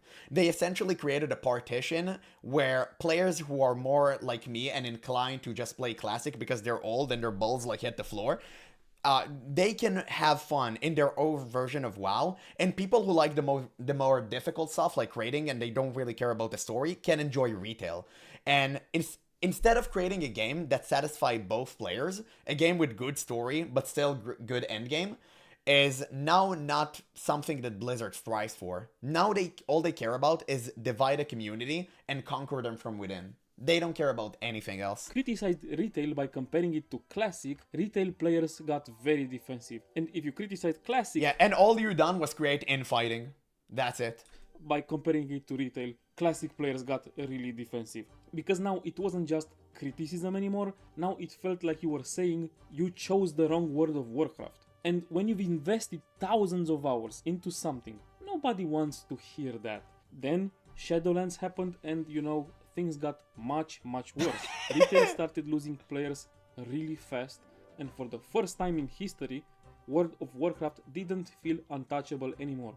If you remember, Final Fantasy XIV was exploding at the time, and probably WoW being so bad played a huge role. I wonder if he's gonna say why. It actually surpassed retail, at least for a few months. It had- Old school RuneScape was also growing. Okay, so he's not going to say why FF14 has exploded. So in case you don't know, Asmongold has decided to quit WoW for good. And when he made that decision, he jumped into Final Fantasy XIV because the community of that game constantly egged him to just try it out. So he went with it, and oh boy, it led to a golden age of this game. Asmongold was being prompted up by like Yoshi P, the developer, the director of the game, and everyone within the community. They even bothered to personally guard him, and they banned people who actually blocked his screen on purpose. It was crazy. I still remember that. I watched every single Asmongold VOD of him playing FF14, and you know what happened? It led to the best 6 months of my life playing Final Fantasy XIV until I finished the game. I still need to play Endwalker, which I feel really bad about not playing, but I watched the VODs. I mean, I know how it ends. Not Asmon VODs because he quit before that, way before that. I watched other people play it, and it was so good. And that's why the game exploded in popularity. And Wrong, Blizzard just don't have the competence anymore to make a good story and good endgame. It's not like they don't try, they just aren't able to. I think you're wrong. You know why I think you're wrong? Because Blizzard has something. And that is a lot of money. And that money can easily buy you talent. It's not that Blizzard don't have the means. They don't want to. Because they want to push the game in a certain direction that isn't for me or you.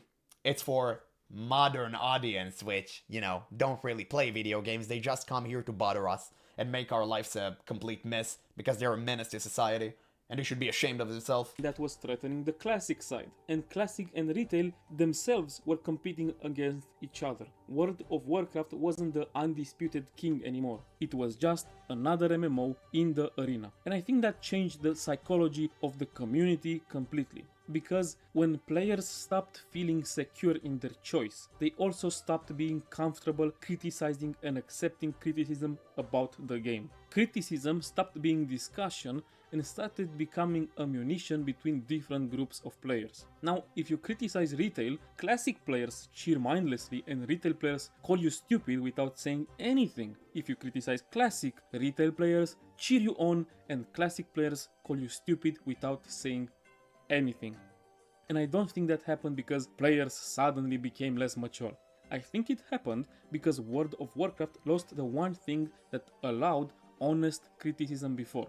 The feeling that no matter what problems the game had, you were still playing the right MMO. And just recently, private servers entered the exact same situation as well.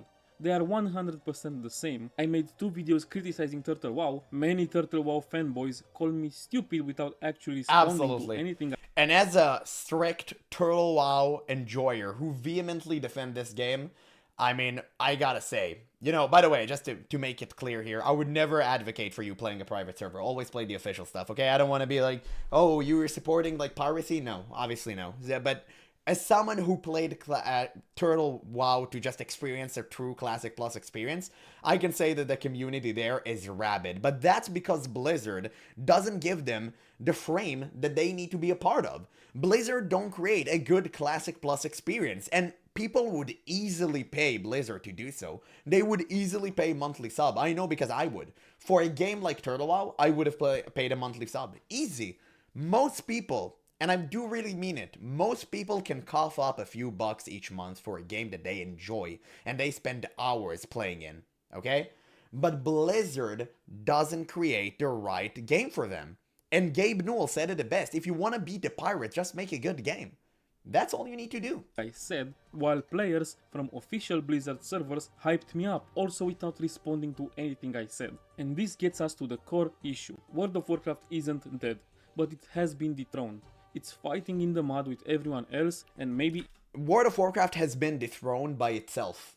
It hasn't been dethroned by any other game. The reason other MMOs exist is because they are different enough from World of Warcraft to live in the same climate. If any game that came out that was slightly similar to World of Warcraft immediately got blown away. Why? Because World of Warcraft already exists. And it always does it better. And it is already has established itself as the king. So it's really hard to shake itself off from the mentality of like players. And, you know, the high pedestal that it sits upon. But, well, Jesus, what the hell was that? Was like a huge bug there for a second, Jesus. But yeah, already World of Warcraft had solidified itself as being the king of MMOs. It's really hard to just, you know, make a regicide, so to speak, right? In a manner of speaking. So it's just a matter of a game, of an MMO coming out that would be different enough, but still really good to defeat World of Warcraft. That's all you need. Riot MMO? I don't know. Maybe when my grandkids actually, you know, would come into existence, I would be able to play that game. It's the biggest and stronger fighter for now, but it's still there in the mud fighting. And because of that, people are much more defensive. Yeah, I could never play Turtle. It runs on the old engine client, which isn't up to date anymore. Yeah, I mean, sure, that's you. Personally, I don't care. I loved it way more than World of Warcraft. But again, just different type of players. Just like they are in every other MMO community. Watching this happen to World of Warcraft made me understand why MMO community...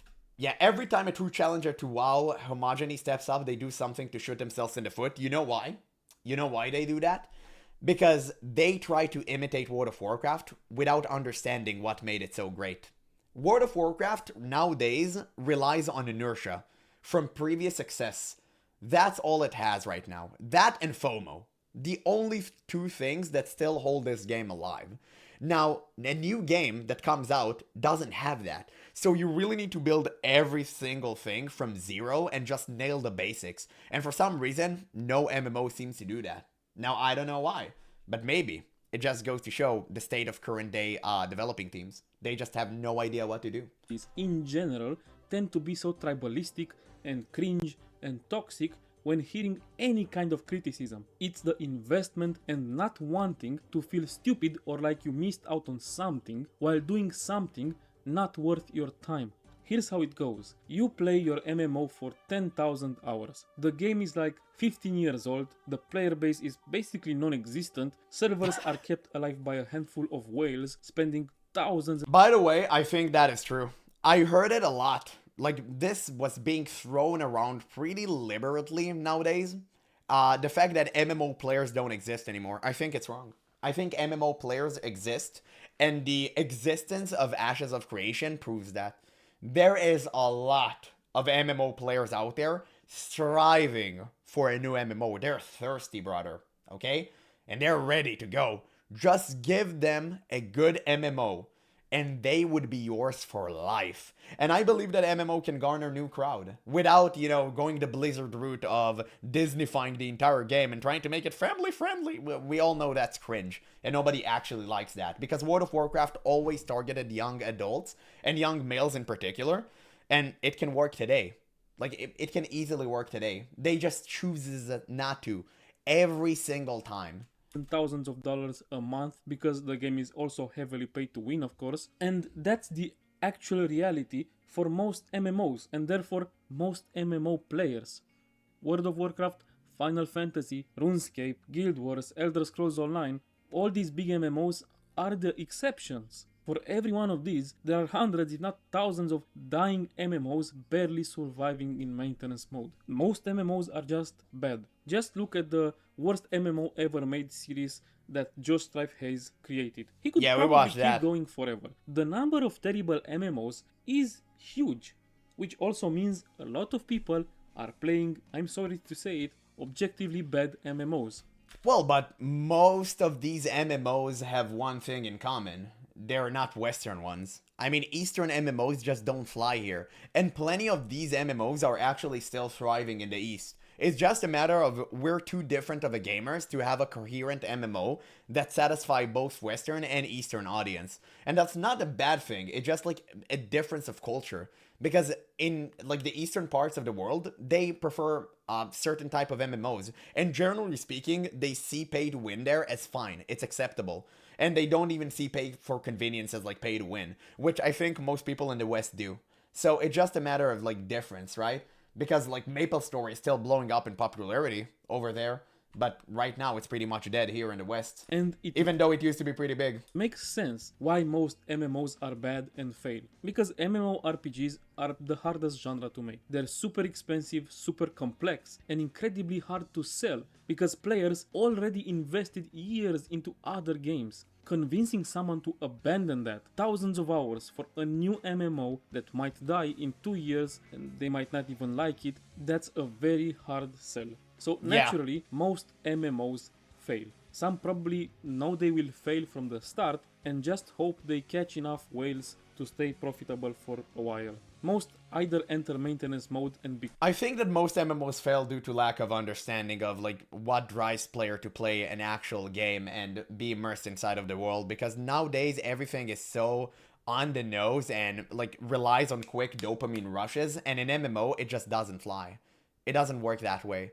And most game developers and game directors and designers just fail to understand that.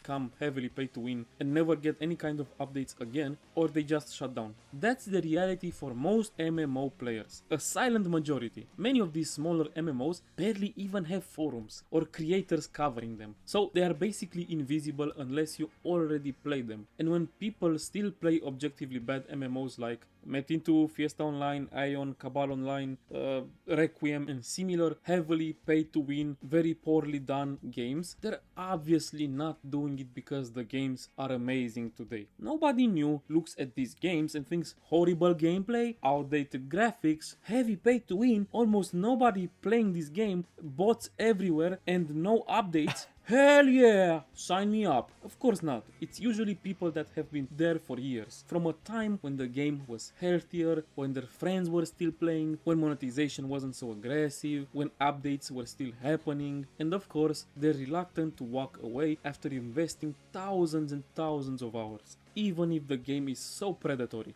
So any criticism or comparison gets instant pushback, not just because there are better MMOs they could have invested their time into, which already feels bad to admit, but also because most of the criticism is just correct. What are they going to argue? That their game isn't pay to win, that it's not poorly done. So when you have nothing to say, some people just go and insult. This whole video was actually inspired by another video that I wanted to make. There's this very small MMO called Requiem Desiderium Mortis. It looked interesting, different from other games. I didn't expect it to be good, but I wanted to try it and maybe make a video about it, because as I said, it looked interesting. Well, the game is so unbelievably bad that I just couldn't keep playing anymore. I got to like level 15 and that's it. I cannot do it anymore. But what shocked me more than how bad it was the fact that despite how tiny and irrelevant this game is, you can still find people defending it online and being mean to other people criticizing it. You can barely find any... Well, if you search hard enough, you find anything, to be honest. I don't think it's that special. It's all about the masses, right? At the end of the day, I'm pretty sure the people who defend this game are like, 5, and that's it. They're not much in number. Anyone talking about this game at all. But somehow, you can still find people calling you stupid on Reddit if you say that, maybe this game is not very good, You literally have people defending Ashes of Creation, and you know it's bad when a game literally scams you out of your money, and people still choose to decide to actually be on the side of Steven Sharif. It's crazy. I mean, just MMO players and just gamers in general are mental. Oh, maybe it has a problem here and there. And considering how atrocious the game actually is. That's kind of insane. But this is the exact same psychology you see in the big MMOs as well. Maybe it's less obvious that you've invested your time into a bad game, but even just Bro, why they had to make dragons uncool? What is that? Why they look like so cringe? They look like they were being elongated by Blizzard editor. Like, what is that face of Kale Ghost? Oh, no, it's Kalak? Whatever, I forgot. I don't really care. Such a weirdo. that feeling of safety, that idea that Don't talk shit on Ashes is gonna come every day now? True. I forgot. Tomorrow, for sure. Once Steven is going to reclaim the final piece of equity he was missing from the company, he's gonna take over, he's gonna kick out the evil board, and everything is going to be fine and dandy. Back on track. He's probably going to sell $10,000 packages that called Ashes Reclamation packages. We take the game together, champion. You purchase that, and you get a personal thank you from me. my MMO is the best and I didn't waste the last 10 years of my life is enough to trigger the same defensive reactions. And it's not just about time investment either, it's also about people. MMOs are the most social genre of games. Even if you don't actively play together, just knowing that your friends are playing the same game, talking about it when you meet in real life, comparing your progress, sometimes the MMO itself. Well, surely he can't be speaking about World of Warcraft because we don't have any friends. Definitely not in real life. Becomes part of what holds real life friendships together. And when that's the case, what is that? Criticizing the game must be fake. Feel like criticizing must be an AI generated video. Criticizing a friend or a family member. So people defend it for that reason too. It's also about holding hope. MMOs are live service games. Maybe the game is bad right now, but the next patch will fix it. Damn, the next that's crazy. expansion will save it. Man, it's crazy how social people used to be back in the day. I really feel like right now it's just us, the internet, and like bots. The dead internet theory is actually true. And we'll never experience something like this ever again in our lifetime. Such a damn shame. No, instead we're gonna be farmed as batteries for AI. Man, the future does seem bright. Just give it a bit of time.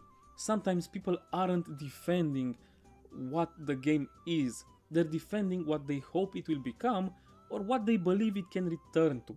And maybe they're right, and the game will just come back and it will be super cool, or maybe it will not. But that doesn't change the fact that some problems exist today as well. And maybe the game is dog shit right now. And it's such a counterintuitive stance. Because you hope that the next update will fix your favorite game, but you actively engage in this tribalistic, stupid, blind defense of the game that only helps keep the game from ever evolving and becoming better. Another very... Absolutely. And that's why whenever I criticize retail World of Warcraft, I get a ton of comments of people calling me stupid and like, why are you hating on the game? Just stop playing. Brother, I love World of Warcraft as a whole. And I really wanted to see it becomes better. Now, I don't like retail. I love classic, right? Because retail has been neutered to a point where I literally cannot play it anymore. It's just revolting. But I do want to see retail WoW being successful. I really want to see retail WoW being great again. I want to see a version of Classic Plus, hopefully, instead of retail. But I want it to be good. So I'm making my voice heard. So one day Blizzard could actually listen to the community. Obviously, I'm just part of a community. And one day they would actually listen and make the game better. But unfortunately, it doesn't seem like we're making a dent. Important aspect is that MMOs also make people defensive because the gameplay itself pushes you to identify with your choices and with the game. You choose a class, you choose a spec, you choose a race, you choose a faction, you choose a name, you choose a server, you design how your character looks, you design what your character can do. There are so many decisions that make your character yours. When you play something like Counter-Strike, you don't have any kind of emotional attachment. But something like classic World of Warcraft... What do you mean? I have overwhelming rage taking over me every single game. Because playing Premier is literally conceding to cheaters. So yeah, I know, I play today. Well, that character isn't just an avatar. That character is you in Azeroth. And the people you play with, your guild, your friends, and the familiar names you see every day, those become your people. That becomes part of how you see yourself in that world. Think about this. You meet someone in real life, you found out they also play your favorite MMO, and when they tell you what class they play, you instantly feel like you understand I'ma stop you there, Chief. I never meet anyone in real life. them just a little bit more. Sometimes you maybe like them a little bit more too, or maybe a little bit less. depending on the answer. And that happens because in MMOs, these choices actually say something about you, about your tribe. Just like the MMO you play says something about you. Humans are tribal by nature, and MMOs constantly reinforce that instinct. Through factions, guilds, classes, communities, they train you, not on purpose, but they do train you to slowly feel like this is part of who you are. It becomes instinct. It feels bad to accept that not just your time investment, but your choices and who you are, they are also part of an MMO that maybe it's not the best. Maybe it's not the best even for you. But I already have my paladin, and I played this game on that paladin for the last 20 years. How could I stop now? And lastly, I also think something else is happening. A lot of players aren't defending the game as it exists today. They're defending the version they fell in love with years ago. When someone criticizes their MMO, they're not thinking about today's problems. They're thinking about the nights they stayed up with friends, their first raid clear, their first guild, the first time they felt part of something. So when you say that the game sucks, what they sometimes hear is that thing that meant so much to you isn't special. And this happens so often because the reality is that most MMOs that get past a certain age are just worse than they used to be. And there are not that many exceptions from that rule, which is another interesting topic to talk about, and I plan to make a video about that as well. So if that sounds interesting to you, make sure you subscribe so you can see that video when it comes out. It would help me a lot. Anyway, so that's the thing, MMOs are good sometimes, despite their problems. They can be about community, investment, comfort, friends, and I'm not saying that isn't enough. That's more than enough. If you tell me you still play some random dogshit MMO because it's something you and your best friend have shared for so many years, I completely get it, and I think that's super cool, and I wish I had that. If you tell me you still play the game because you know every corner and that world just feels comfortable, it feels like home to you, despite all the problems, that also makes total and perfect sense. And It is. I mean, how many people have you heard that played, how was this game called? Champions Online? Heroes Online? Something like that? Where you essentially play as a superhero? And the game ended up shutting down, and then a private server of it came out of absolutely nowhere and popped the hell off. It's because people were still attached to the game that they once used to love. So MMOs building attachment, I think, is the most contributing factor to tribalism and stuff. But again, you can prevent people from being tribalistic. You can only goad them in the right direction. So yeah, City of Heroes, exactly. Thank you. Exactly. It was insane, right? I mean, I haven't played it personally. I tried it once, but I'm not going to consider that as being like played by me. But it was so good for these type of people. So it's really just important. I mean, at the end of the day, it's just a matter of how attached you are to the game, and it's a matter of building that community with the developers. But nowadays, Blizzard would never do that, unfortunately. And that's why that you're left with is players that cannot handle criticism, because you don't diversify your crowd anymore. You just stay with the 1%ers that Blizzard pander to, and that's it. if you tell me you play because you feel bad walking away after investing so much time, yeah, that's the sunk cost fallacy. It's probably not the healthiest reason, but I still get it, I still understand it. At the end of the day, all MMO players go through that feeling at some point. No MMO is perfect. Every single MMO has problems. But for the love of God, stop defending everything and just have a fucking discussion. It's way more interesting. And it's also the only way that your MMO might actually improve. Maybe, who knows. Engage with criticism. Don't just call me stupid and invent arguments when you try to defend something that you know isn't good. And obviously, not every criticism I make or anyone else makes is automatically correct. If I say something stupid, I want people to call me out. What I'm saying is this: if someone criticizes something in your favorite MMO, and deep down you know they might have a point, or you simply don't have a real argument against it, just ignore them. That's it. Because in my head, I know that I'm right. So why would I listen to the opinion of another? Why would I ever give them the leniency to try and push back on me? Shame on you for actually trying to advocate for it. don't force it. Not because of investment, not because of nostalgia, not because of pride. Just fucking talk about it like a normal human being. Because But then I won't get like updates on Reddit. So why would I even do that? You don't offer me any incentive here, Chief.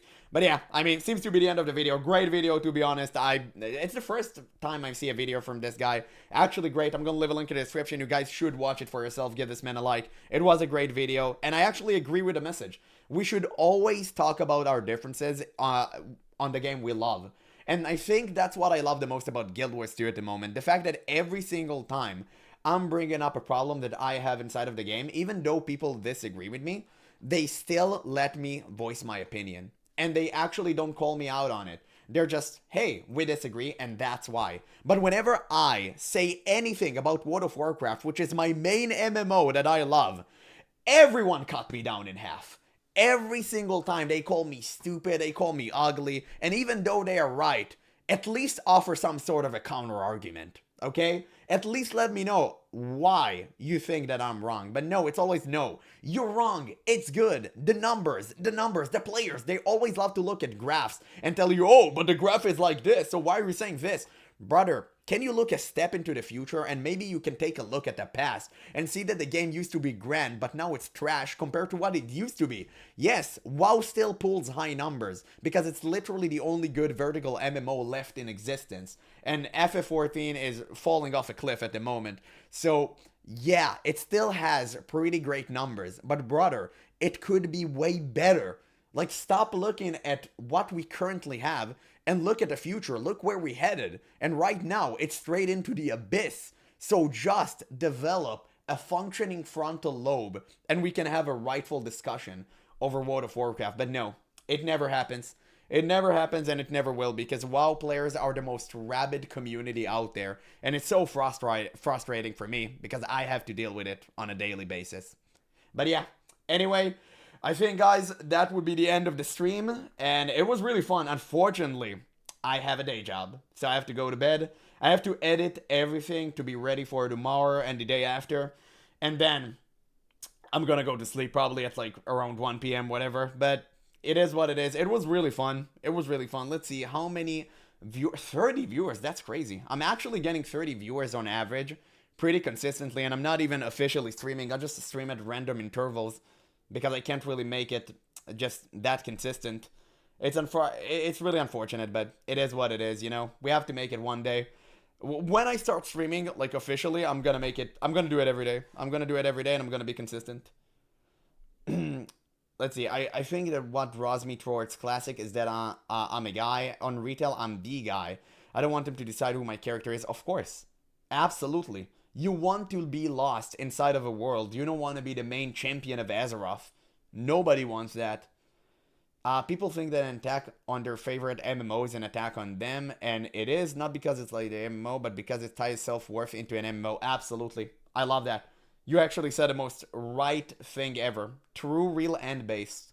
Absolutely. They see it on, it's an attack on their ideology, essentially, right? Because the game used to represent who you are as an individual, as a community. So whenever someone attacks their game, it's like a personal attack. Even though they know they have flaws, like in real life, like humans have flaws, they're not perfect.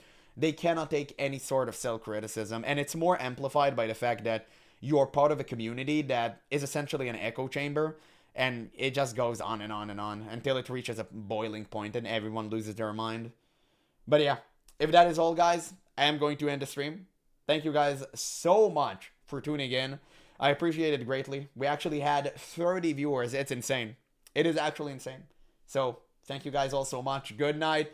It was incredibly fun, and I cannot look forward when I do it next time. Now, when it would be, I don't know. I really hope it would be sooner than I can possibly imagine, because I really cannot see myself streaming until next month.